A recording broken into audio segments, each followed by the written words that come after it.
Hey everyone, and so in this video, I'm going to be showing you how to go live with affiliate products on TikTok Shop. So what you first want to do is actually be accepted into the TikTok Shop Creator Program. And so that's going to require to have at least 5,000 followers. And afterwards, go to the Shops tab from the homepage, and then just browse around some products which you actually want to promote. So let's say I want to promote this cartoon print hooded blanket.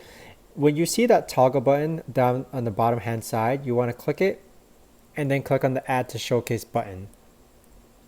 So once you add it to your showcase, it's going to be added to your showcase just like that.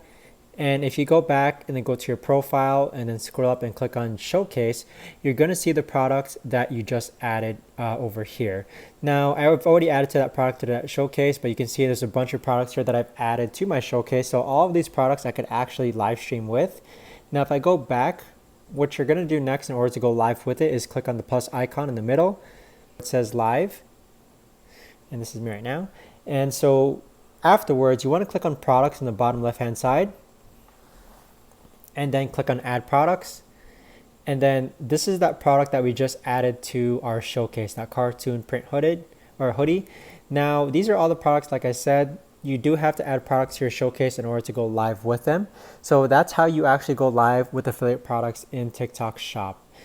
If you have any questions, let me know in the comments down below. But thanks so much for watching, and I'll see you all in the next one.